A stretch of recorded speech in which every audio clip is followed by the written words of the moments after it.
Are you willing to undertake a dangerous mission behind the enemy lines, knowing you may never return alive?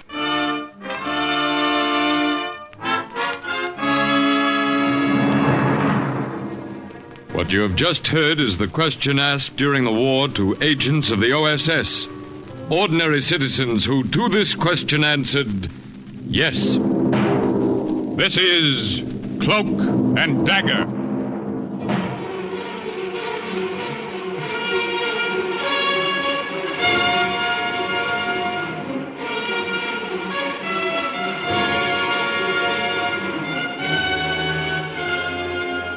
Black warfare, espionage, international intrigue. These are the weapons of the OSS. Today's story, The Black Radio, concerns an OSS agent who broadcast Allied propaganda from behind the enemy lines and is suggested by actual incidents recorded in the Washington files of the Office of Strategic Services. A story that can now be told. It was one of those quiet days. The sun was splashing in through the windows, and I was marking time until lunch in the cafeteria. And a date I had with a red-headed secretary. There were just the two of us in the big gadget room of the OSS in Washington. Just me and Hank Martin. Then all of a sudden, Hank grabbed my arm. Mark, get down! Air raid, duck! Okay, what's the big idea? Oh, boy, I wish I had a camera just then. Brother, did you look scared? All right, what was that thing you just threw in a wastebasket? Just a little noisemaker. Great if you get in a tight spot and want to start a riot. All right, look, let's start from the beginning, huh? How does it work? Well, like you see. It's not very big, just about the size of a lemon. Easy to slip into your pocket. All you do is pull out the cap and throw it, and when it explodes, pow! We call it the Hedy Lamarr.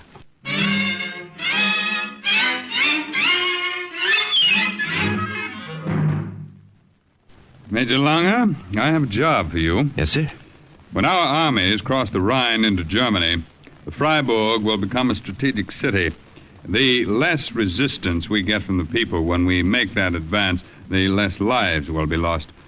Up to date, we have no report of any underground or partisan movement there. Mm-hmm. And OSS wants me to go in there with a black radio and soften them up. Is that it, sir? Right. Cut in on the Nazi local stations. Broadcast the information we want them to get. Mm-hmm. Another of our agents infiltrated that area over 3 months ago to get acquainted with the city and locate suitable hiding places for the radio. Of course, sir, it'll have to be moved every time we use it. Yes, that's right. Now, we haven't heard from our agent since she was sent in. We didn't want her to run the risk of trying to contact us. Did you say she, Colonel? That's right.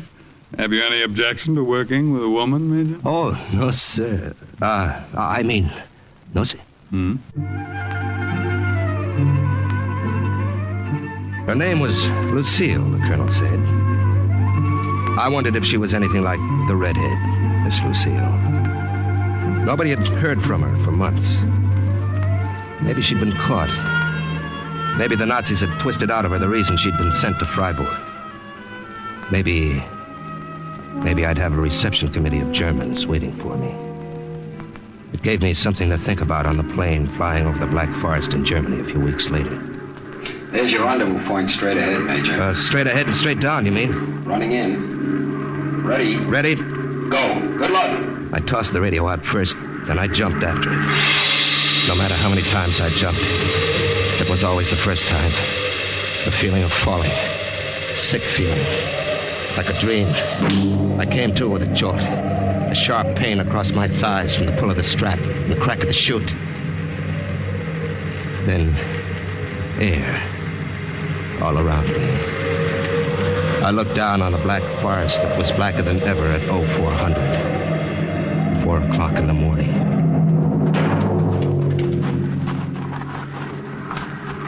There were no Germans waiting. But no Lucille either. There was nothing but a foreign country. And up above, the plane faded away. Then it was gone. And I was alone.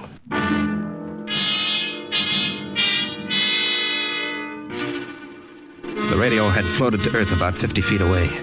I checked it, made sure it was all right, buried my parachute, and wondered what to do next. There was a milk wagon coming down the road. I could hear the milk cans swaying with the movement of the cart. I could see a shadowy figure holding the reins. I dragged the radio behind a clump of bushes, and then I waited for the wagon to pass.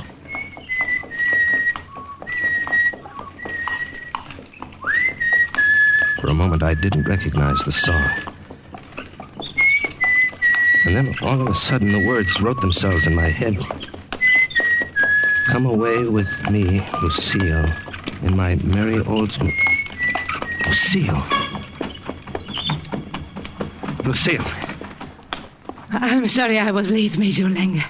During my soldier, I no stop to talk. I couldn't break away without being impolite. Oh, just as long as you got here. Hurry, Major. Let's go. Yes. I was ever so glad to see anyone in my life. Gee. But I didn't quite expect to meet a milkmaid. What did you think I'd be like, huh? Oh, Come, Major. Well, I had no idea. No doubt you pictured a slim young thing who'd add interest to your intrigue, huh? I've been neither slim nor young for longer than I'd like to remember. Tell me, what did you do before the war, Lucille? Taught history in grade school. Mm-hmm. Now I'm helping to make it. It's a good feeling, until you consider the possibility of getting caught. Well, we've got to make sure we don't get caught. There is always that possibility, Major. Accept it. And it's much easier to take it if it comes.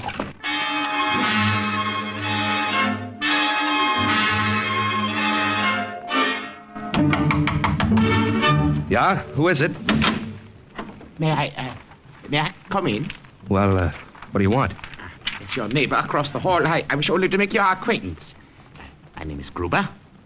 Am I disturbing you, Herr Langer? Well, you know my name, I see. As a poor old widower, alone in this world with very few interests outside of the future of the fatherland, that is, I make it my business to know everyone in this rooming house. Oh, do you? You arrived in Freiburg only a few days ago, Nein? That's right.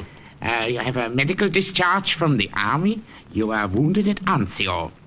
Is there anything about me you don't know? Oh, no. Do not take offense, my friend. I asked the landlady about you. It was she who told me. Your information is right, Herr Gruber. Yeah. I was wounded. Yeah. I spent 2 months in a hospital. Yeah. And I'd like to be left alone. Yeah. Oh, you are bitter. Yeah. A civilian life will not be easy, but you must mix with people, make friends. Don't keep too much to yourself. Now, here, I brought with me this bottle of schnapps and 2 small glasses. Will you not join me? Well, Yes. Here.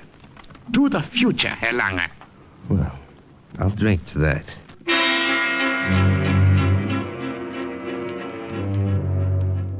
There was something about the old windbag who rented the room next door to me on the 3rd floor that I didn't like. I couldn't put my finger on it. Maybe it was the way his eyes, like patent leather buttons, kept darting around the room. Well, good schnapps, Nein, Herr Langer? Yeah, very good. Not like we used to get before the war. Of course, I'm not complaining. It is such a little sacrifice to make for the Reich. Yes, of course. Yes, of course. What are you planning to do here in Freiburg, Herr Langer? Well, I have my craft card as a union motion picture projectionist. Yeah. I worked in a film house in Berlin before the war and was hoping to find a position here. You had no success yet? No, not yet. The motion picture house, a block from the mining university. Have you tried there? Why, no, I haven't. Oh, do try it. Tell the manager, Herr Schmidt, that you are a friend of mine. He's always complaining to me about being short of help. But that also is just a little sacrifice to make for the Reich, of course. Yes, of course. Doctor, I'll go there tomorrow.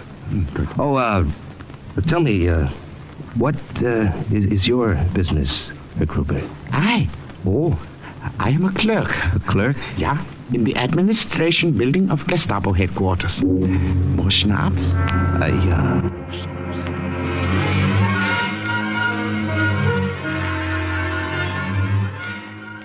I may not have liked the old windbag, but I took his lead anyway. I went to the movie house near the university and got myself a job there on a day shift. And I counted the hours until the Thursday, when I'd meet Lucille at the deserted car barn we'd agreed on. On Wednesday, I was in the projection room running a half-hour newsreel, most of which was a close-up of Hitler making a speech in Berlin and foaming at the mouth. I looked down over the heads of the audience, wondered if all of them were as enthusiastic about the Fuhrer as they pretended to be, wondered how much it would take to push them into starting their own underground, wondered how many of them would be listening to their radio the next night, listening to me. Herr Langer? Yeah, Herr Schmidt? I came to tell you... turn that speaker down, will you? I came to tell you may have tomorrow afternoon off. Tomorrow afternoon, but I don't understand. Zerbrechen Sie sich nicht den Kopf. I will want you tomorrow night instead. Oh, but tomorrow night is impossible. I mean... Langer, you have a good job here. If I ask you to take the night shift this once, I see no need for argument. Oh, but, you see... Is what you have to do that important that it cannot be postponed? 9. Schmidt, not so important. I'll be here. The next night at 20 minutes past 10, the feature film went off. I set the machine. The newsreel would run by itself for half an hour. No more. It didn't give me much time before the reel would run out. Just a half hour to get to the car barn, broadcast, and get back. Well, that's it, Lucille. 730 kilocycles, but I can't seem to get reception. They are signing off. This is Ragstation KLD signing off. Until tomorrow morning, Heil Hitler. Well, here we go. Keep your fingers crossed. Don't turn off your radios, people of Freiburg. This is for you. I am your voice of freedom, bringing you news as it actually exists. Not as the propaganda ministry would like you to believe. Mark, that's good. Wonderful. It wasn't 50 sons of Freiburg who died at the Anzio beachhead, but 500. You mothers, wives, sweethearts who have not heard from your men. You think the mails are slow? Is that why you haven't received letters? Your men will never write again. They were killed at Anzio. Women, they are taking your men away. What do you have for compensation? You have no food. You're cold.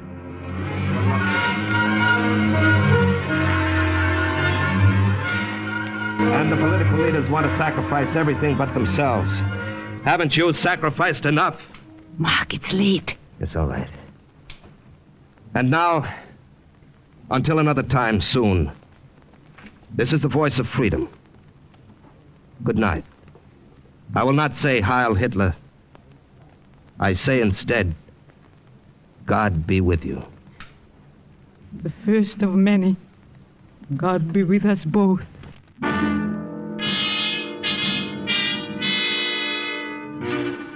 We dismantled the radio. I lifted it into the back of the milk wagon, ran as fast as I could back to the theater, and slid in through the side door. And then I heard it. Hey, Langer, where were you? Oh, Herr Schmidt? Well, What business had you to leave the projection room during the newsreel of the Führer? I only hope the authorities do not hear of this. Our leader cut off in the middle of his speech. Where were you? Where was I? I was in the washroom. I was just going up to see if you had fallen asleep. Also, let's go fix the machine quickly. When did this happen? Happened just a minute ago, natürlich. It's a wonder you couldn't hear all the disturbance from the washroom. Also, mach schnell, los. Yeah. I ran up the stairs to the projection room. God must have been with me that first night. If the machine had broken down 5 minutes earlier, Herr Schmidt would have known I'd left the theater.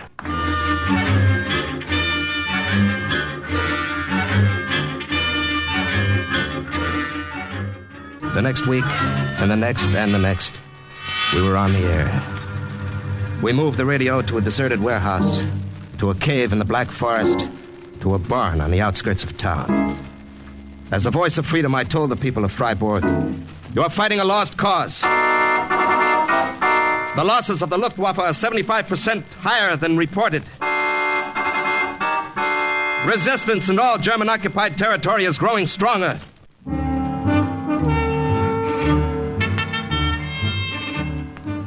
People in the city looked the same. Were as respectful as ever to the Nazi soldiers that walked the streets. None of them showed by so much as a look or a word that they ever heard those broadcasts. And then I received my first indication. I saw you through the window of the coffee shop, Herr Lange. May I join you at your table? If you'd like. Oh, thank you. So, have you been listening to your radio lately? I have no radio. Oh, if you get one, then I advise you not to listen to Reichsstation KLD. Oh, why not? Because the Gestapo will arrest anyone caught listening to the man who calls himself the Voice of Freedom. Oh, what does he talk about, this Voice of Freedom? Oh, it's nonsense, of course.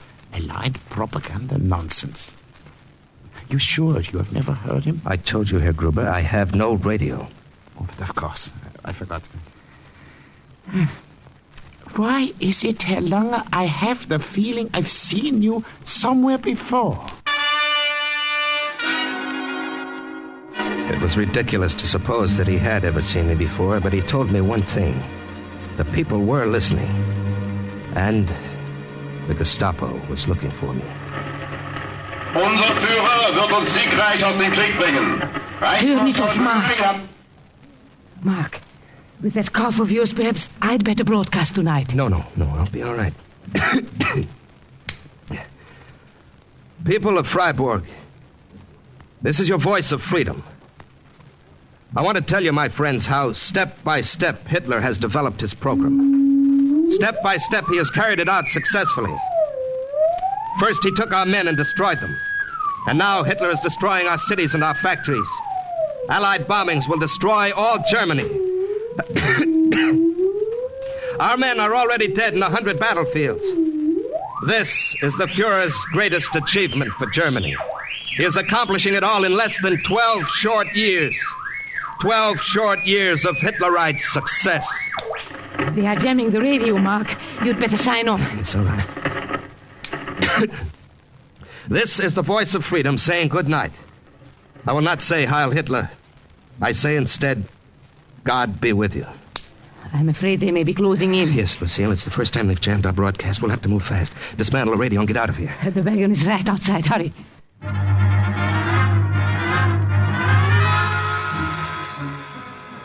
Less than 5 minutes later, we'd left the basement of the schoolhouse near the cathedral. It was quiet in the streets. Too quiet. As if the city were holding its breath, waiting for something to happen. Good night. Until Friday. You know the place. Yes, let me take the radio tonight. Oh, walk back to your room with it under your arm. What foolishness. Yes, but Lucille, you always take the risk of being caught with it. I have the milk wagon to hide it, and the barn to bury it. We'd better not stand here any longer. Good night again. And take care of that cough. I started to walk quickly in the opposite direction. If German triangulation had found the general location of the radio, the neighborhood would be swarming with Gestapo any minute. The headlights of the official car came out of nowhere around a corner and blinded me. Halt! Stay where you are! Halt! Halt! I started to run. Halt! Halt! I ducked into a doorway, up the stairs to the roof, across the roof, down some stairs again, back into the street. Somehow, I'd shaken them. I was free of them. I had to find somewhere to go, somewhere to hide. The movie house where I worked was close by. I went in through the side door. Hunched down in a seat, anonymous in the darkness. I was one of hundreds of people watching The Traveler. And then something happened to the film and the soundtrack went sour.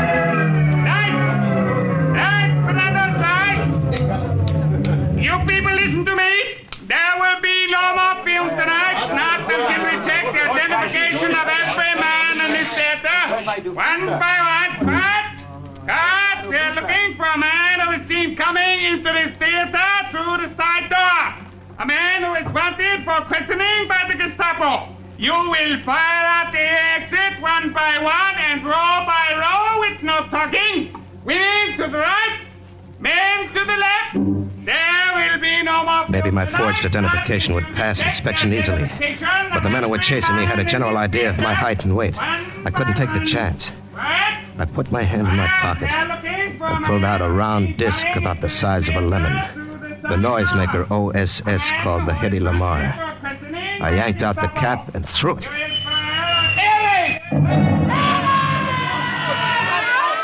It started a riot, all right. The soldiers couldn't hold them back. They practically walked over them in their rush to get out. And I walked out, too, swept along in the tide of panic.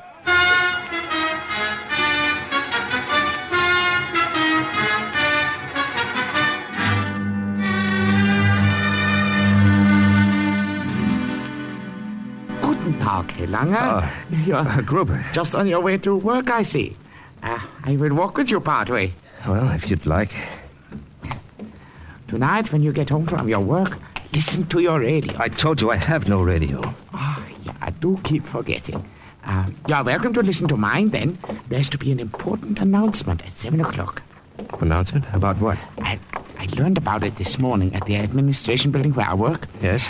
There's to be a hanging in the square at noon tomorrow. An allied spy who was caught with a radio.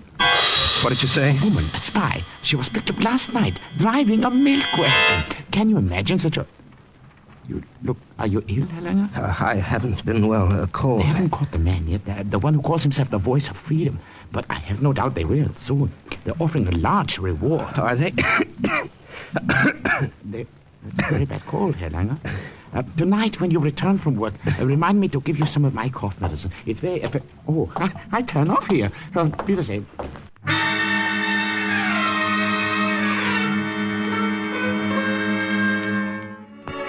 I didn't stop by for the cough medicine. After work, I locked myself in my room and stayed up all night, looking out of the window, up at the ice-blue stars that hung over Germany. And I tried to think of something to do to help Lucille. Before noon the next day, I went to the square, but I still didn't have the answer. Isn't it frightening, Herr Langer, the way an execution will draw the people like flies to honey? Is it fascination, do you think, of seeing someone else suffer? You tell me, Herr Gruber. You should know you're here. So I am. But then, so are you. What? Whoa!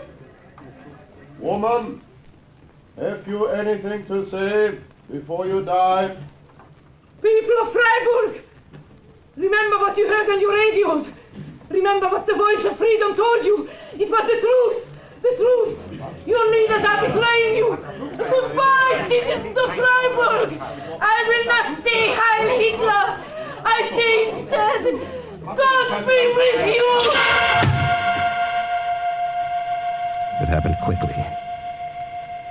It was all over. And I hadn't done a thing to stop it.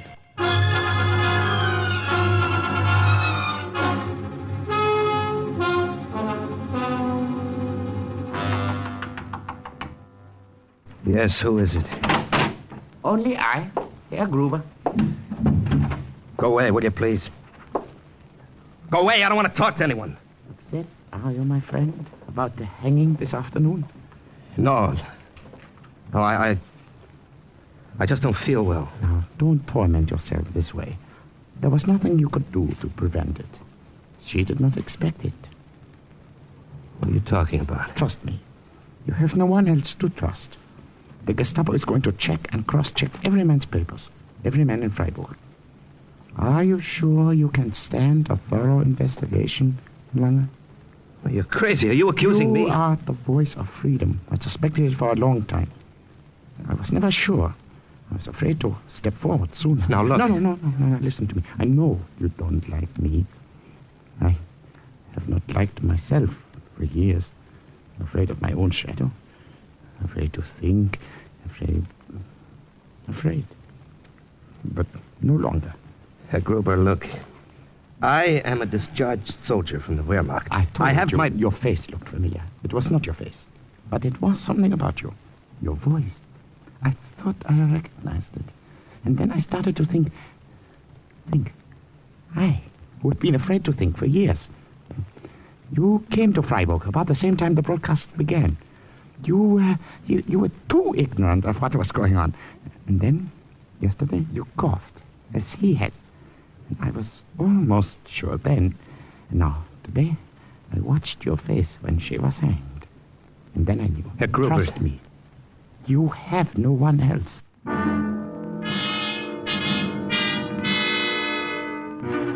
He was right. I had no one else. And I had to get out of Freiburg. Gruber offered to drive me across the bridge that night. From there, it would be only a few miles to the border of France. With his official pass from Gestapo headquarters, Gruber would be able to get past the guard. I got into the trunk of the car. It was open just enough to let me breathe. I still didn't know whether to trust him. There was a pretty big price on my head. The car slowed down when we reached the bridge. Let me see your identification. What? There you are. Mm-hmm.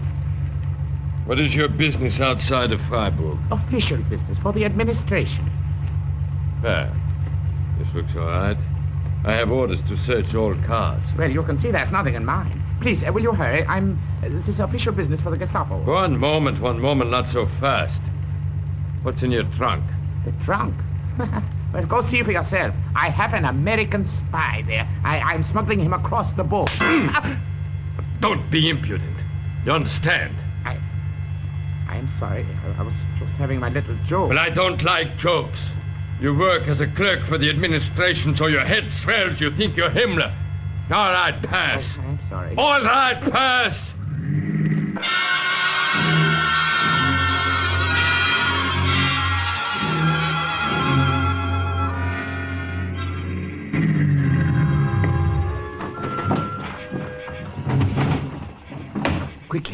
Quickly, get out here. I want to apologize for the things I thought when you told the guard what you did. It was the only thing I could think of at the moment that would prevent him from searching the trunk. Well, goodbye. Yes. And thank you, my friend. No, wait. Look, don't feel the woman died for nothing. She did not. You and she have given us the courage to look at ourselves in the mirror. We will continue to talk in whispers, yeah, but after you have gone, there will be many of us who will no longer think in whispers. Yes, well, you go. Goodbye. Wiedersehen.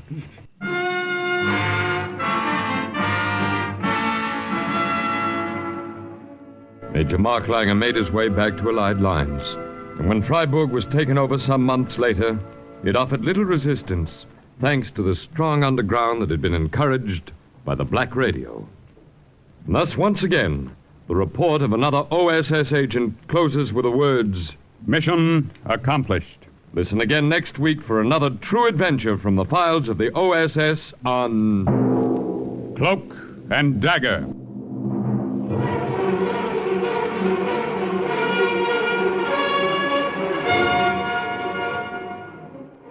Heard in today's Cloak and Dagger adventure as Mark was Larry Haynes, Lucille, Lily Darvas, and Gruber, Barry Kroger. Others were Raymond Edward Johnson, Arnold Moss, Stefan Schnabel, Bob Weil, and Jerry Jarrett. Script was written by Winifred Wolfe and Jack Gordon. The music was under the direction of John Garth. Sound effects by Chet Hill, Dick Gillespie, and Art Cooper. Today's OSS adventure was based on the book Cloak and Dagger by Corey Ford and Alistair McBain. This program was produced by Louis G. Cowan and Alfred Hollander under the direction and supervision of Sherman Mark. 3 times mean good times on NBC.